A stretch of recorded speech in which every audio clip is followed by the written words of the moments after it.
Assalamualaikum warahmatullahi wabarakatuh. Alhamdulillah, alhamdulillahilladzi farada 'alal mu'minina jumu'ata liyazdadu imanan ma'a imanihim.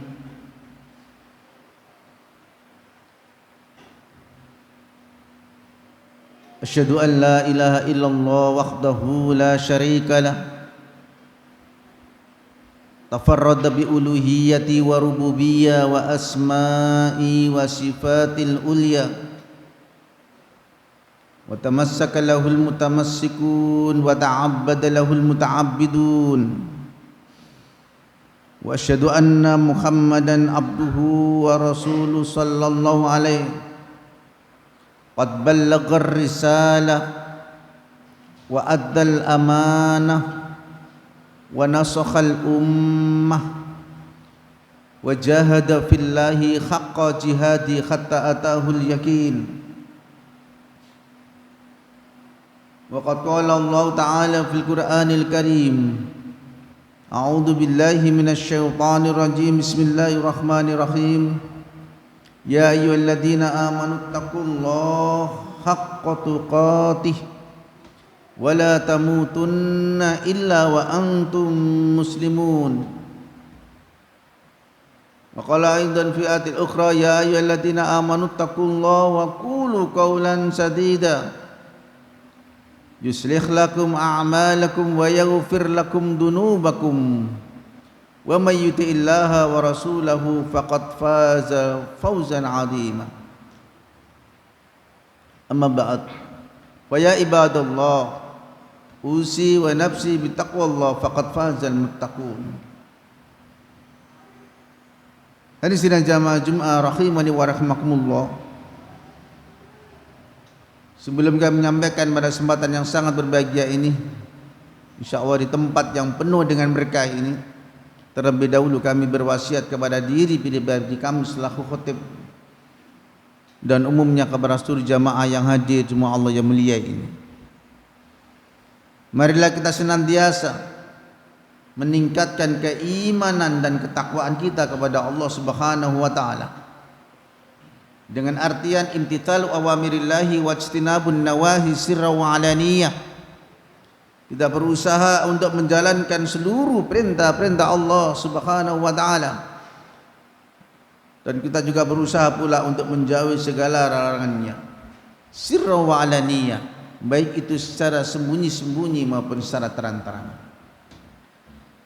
Hadirin jamaah Jumat rahimani wa rahimakumullah. Melalui data yang sederhana, kalau kita mulai umur balik,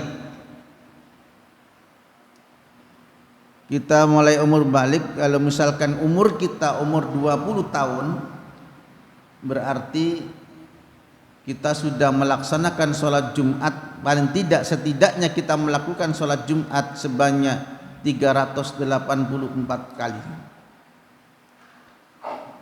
Kalau umur kita misalkan 30 tahun, berarti setidaknya ada sekitar 864 kali kita pernah melakukan sholat Jumat.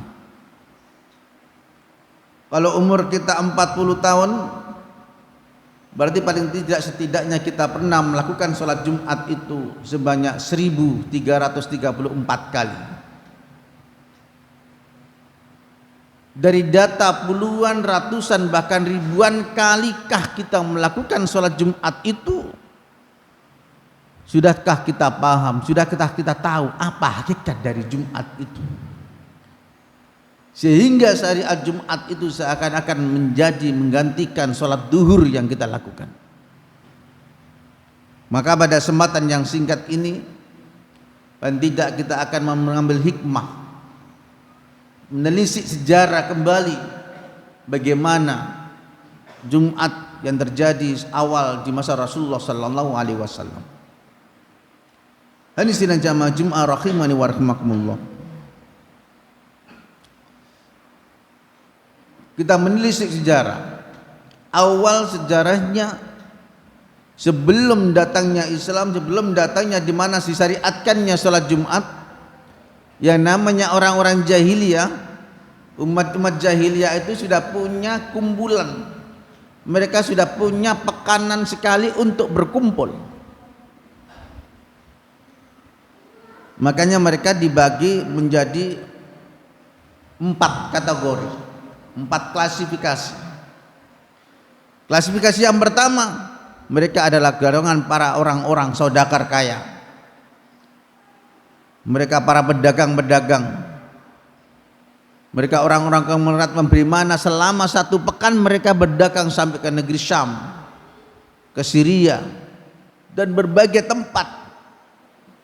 Nah, selama 1 pekan itu mereka kumpulkan harta. Mereka kemudian di pekan itu pula, selama 1 pekan mereka akan berkumpul dan akan menunjukkan mana yang paling sukses, siapa yang paling berhasil untuk mengumpulkan hartanya. Ini yang klasifikasi pertama. Yang kedua, orang jahiliyah itu mereka punya pekanan yang kedua. Mereka siapa? Mereka adalah orang-orang yang ahli syair.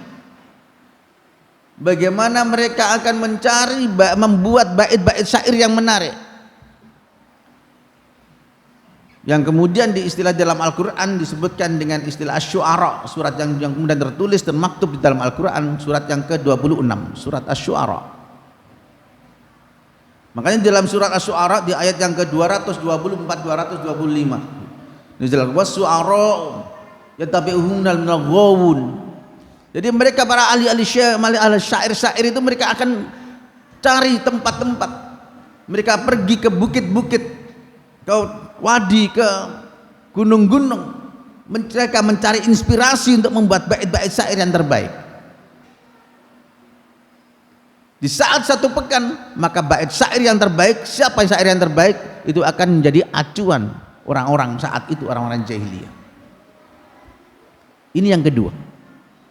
Yang ketiga, mereka adalah orang-orang yang melakukan amalan-amalan yang sedikit menyimpang. Dari mereka adalah para kuhan, kahin, para dukun-dukun.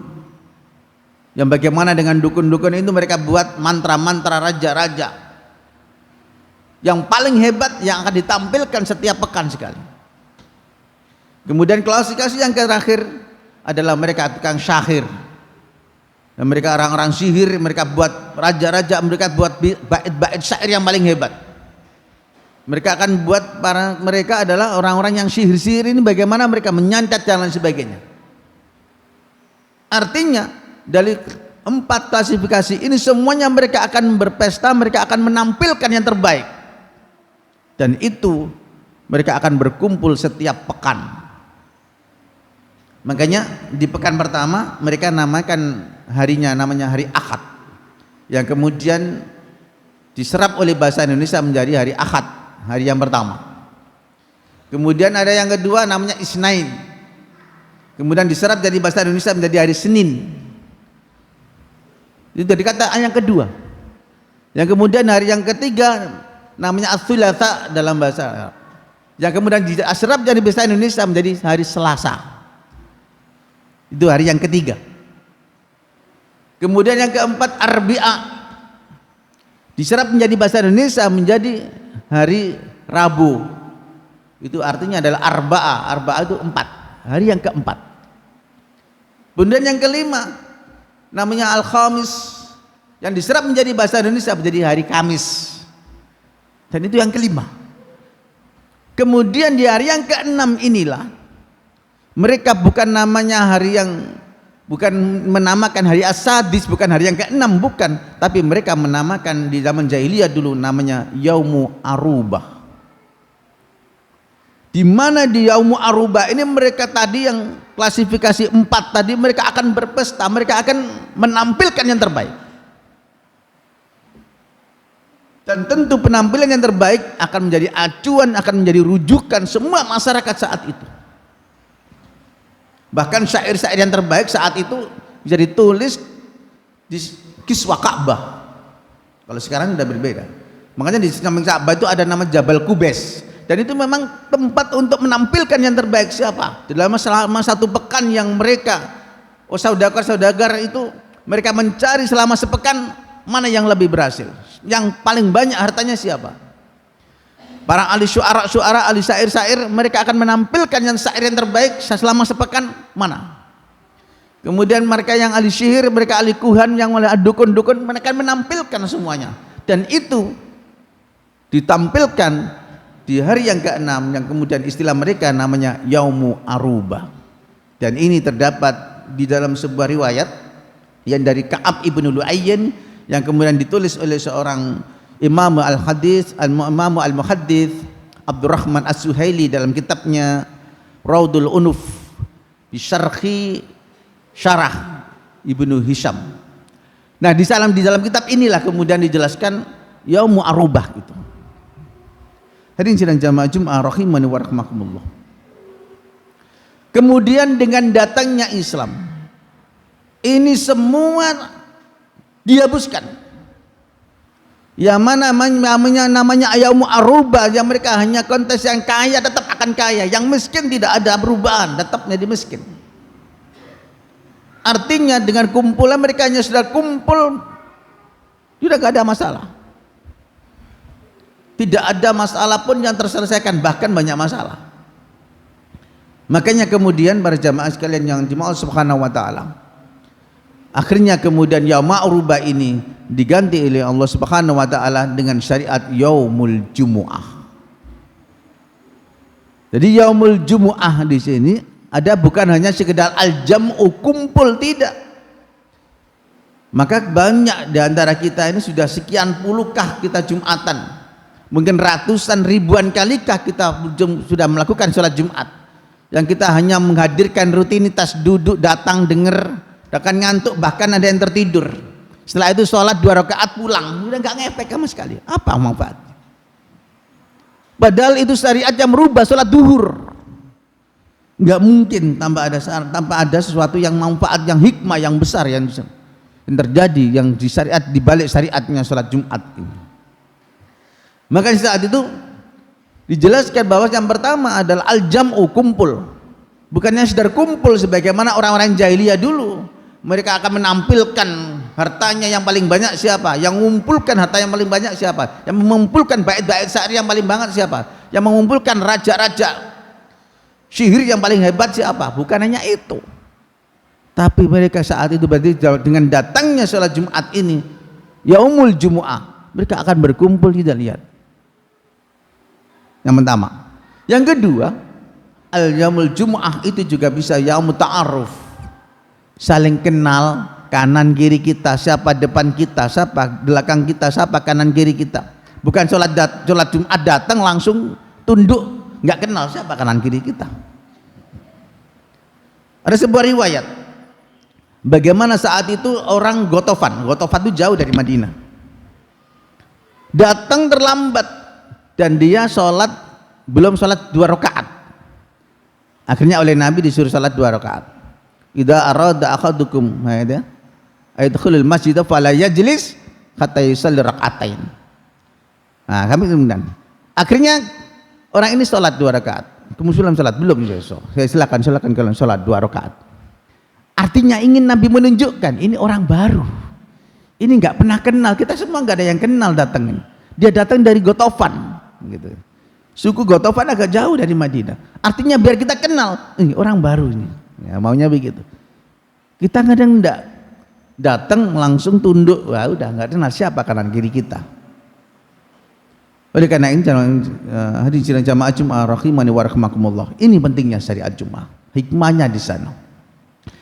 Kemudian para jamaah sekalian yang dimuliakan Allah Subhanahu wa taala, akhirnya kemudian yang ketiga di antara hikmah salat Jumat itu adalah sebagai solusi dari berbagai macam problem yang katuka umat. Ada sebuah riwayat yang hadis ini diriwayatkan dalam kitab Sahih Bukhari, di mana saat Nabi sedang berkhutbah seperti ini, kemudian datanglah seorang kepada Nabi sallallahu alaihi wasallam, "Ya Rasul, iya ada apa?" Langsung bertanya, "Ya Rasulullah, Kita ini sudah lama nggak pernah hujan, semuanya tanaman-tanaman kami sudah, ternak-ternak kami banyak yang mati, kekeringan semua ya Rasul. Hendaklah kau minta kepada Allah ya Rasulullah agar turun hujan ya Rasulullah. Kami ini kering kontak, nanti semuanya sebagai keringan. Maka saat itu kemudian Rasul sallallahu alaihi wasallam mengangkat tangannya, Nabi sallallahu alaihi wasallam bersabda, Allahumma aghithna, Allahumma aghithna, Allahumma aghithna. Langsung saat itu turun hujan. Dan turunkan itu bukan main-main, bukan satu hari, sampai 1 minggu, Masya Allah, sampai sepekan.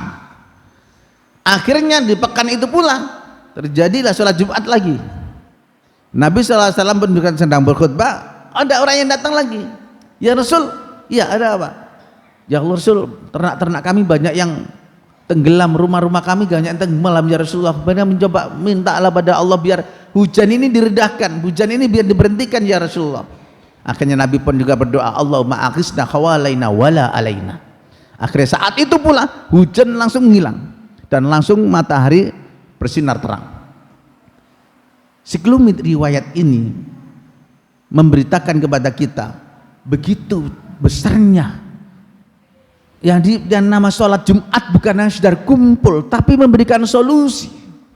Bagaimana ketika orang punya sakit, yang punya seorang dokter berikan solusi kepada orang yang sakit itu di saat dia dengan sholat Jumatnya. Bagaimana dengan orang yang seorang kaya, dia seorang saudagar yang sukses, ada seorang yang tidak punya pekerjaan, bagaimana dia berikan tip-tip khusus tertentu bagaimana dia agar punya pekerjaan yang bisa menghasilkan pundi-pundi rupiah. Dan seakan-akan di Jumat itu menjadi betul-betul solusi bagi umat ini, yang bukan hanya sekedar kumpul, duduk, datang, dengar, ngantuk, bahkan tidur, sholat Jumat, pulang, selesai. Apa efeknya dari itu semua? Oleh karena itu hadirin jamaah rahimani wa rahimakumullah, inilah hikmah yang luar biasa yang dulu sebagaimana Rasulullah SAW dulu ketika awal-awal Jumatan dan terjadi syariat Jumat itu betul-betul ditetapkan, sehingga sampai sholat Jumat itu seakan-akan menjadi penghenti dari sholat duhur itu. Aku luka lihat astaghfirullah li walakum innahu wal ghafurur rahim.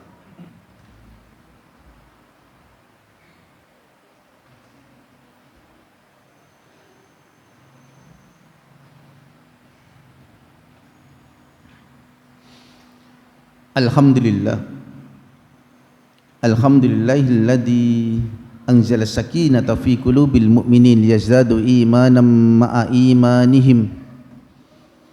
Asyhadu an la ilaha illallah wahdahu la syarika lah, tafarrada bi uluhiyyati wa rububiyyah wa asma'i wa sifatil ulya. Asyhadu an la ilaha illallah wahdahu la syarika lah wa asyhadu anna Muhammadan abduhu wa rasuluhu sallallahu alaihi wa ala alihi wa ashabihi wa man tabi'ahum bi ihsan ila yaumiddin, amma ba'd. Hadirin jamaah Jumat rahimani wa rahmakumullah. Pada khutbah yang kedua ini tadi kita melihat bagaimana sejarah hikmah di balik disyariatkannya ibadah salat Jumat. Kemudian pula sampai Allah kemudian juga menurunkan surat Jumat. Surat yang ke-60 coba kena 63 ini. A'udzubillahi minasyaitonir rajim. Bismillahirrahmanirrahim. Ya ayyuhalladzina amanu idza nudiya lis-sholati mi yaumil jumu'ati fas'au ila dzikrillah wa darul bai' ila akhir ayat. Ya orang yang beriman. Di sini menggunakan ya ayyuhalladzina amanu. Ya-nya harfun nida. Artinya panggilan ini dipanggilkan alladzina amanu, khusus terhadap orang yang beriman. Allah memanggil, enggak mungkin Allah cuma hanya ngetes, tidak, tapi panggilan itu pasti ada perintah. Di balik panggilan itu ada larangan. Di balik panggilan itu ada titah yang harus dititahkan, yang harus seakan-akan iman kita dipertaruhkan di hadapan Allah Subhanahu wa taala. Apa itu? Idza nudiya lis-sholati mi yaumil jumu'ati fas'au ila dzikrillah. Apabila kami dipanggil untuk melakukan salat Jumat, fas'au ila dzikrillah, bersegeralah. Ini fi'il amr. Fas'au ini fi'il amr. Artinya apa? Kata perintah. Bersegera, bersegera, bersegera. Bergegas ke masjid, bukan nyantai. Perintahnya begitu. Fas'au ila dzikrillah, untuk berzikir kepada Allah, mengingat Allah Subhanahu wa taala. Di dalam Al-Qur'an kata-kata dzikir itu tidak disebut melainkan dalam rangka untuk mendekatkan diri kepada Allah Subhanahu wa taala. Di dalam tafsir Al-Qurtubi kalau kita menengok ila dzikrillah bimakna ada dua, as-shalawat wal mawaid. Apa itu? Yaitu untuk melakukan sholat Jumat wal mawaid dan juga untuk mendengarkan tausiah khutbah Jumat. Jadi khutbah Jumat kalau dalam tafsir Al-Qurtubi termasuk bagian dari rentetan ibadah dari sholat Jumat itu. Oleh karena itu hadirin jamaah sidang Jumat rahimani wa rahmakumullah. Inilah sedikit mungkin yang bisa saya sampaikan, mudah-mudahan sedikit yang bisa saya sampaikan ini bisa menambah keimanan kita, menambah semakin khusyuk di dalam ibadah sholat kita, menambah semakin banyak rahmat yang Allah turunkan kepada kita, semakin kita tahu Allah memberikan hidayah kepada kita, semakin jelas mana al-haq dan mana yang batil itu. Dan kita juga ditunjukkan oleh Allah bahwasanya kita juga mampu, diberikan kemampuan oleh Allah untuk bisa menjauhi segala larang-larangnya. Marilah kita berdoa pada Allah, mudah-mudahan sisa umur yang kita miliki ini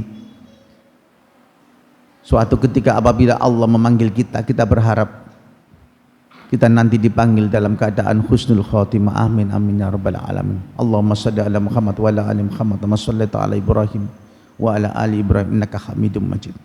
Wa barik ala Muhammad wa ala ali Muhammad kama barakta ala Ibrahim wa ala ali Ibrahim innaka Hamidum Majid. Allahumma ighfir lil muslimina wal muslimat wal mu'minina wal mu'minat al ahya'i minhum wal amwat. Rabbana la tuzigh qulubana ba'da idh hadaitana wa hab lana min ladunka rahmah innaka antal wahhab. Ya muqallibal qulub tsabbit qulubana ala dinika ya Allah. Ya musarrifal qulub sarrif qulubana ala ta'atika ya Allah. Allahumma a'izzal islam wal muslimin wa adil asyirka wal musyrikin wa dammir a'da ad-din wansur mu'minin.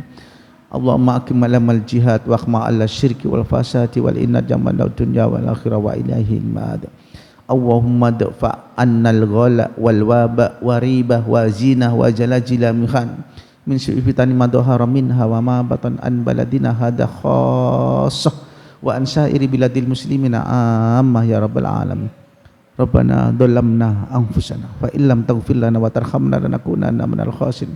Rabbana hablana min azwajina wa dzurriyyatina qurrata a'yuni waj'alna lil muttaqina imama waj'alna lil muttaqina imama waj'alna lil muttaqina imama. Rabbana atina fid dunya hasanah wa fil akhirati hasanah wa qina adzabannar walhamdulillahi rabbil alamin. Aqimus shalah wallahu ya'lamu ma tasnaun.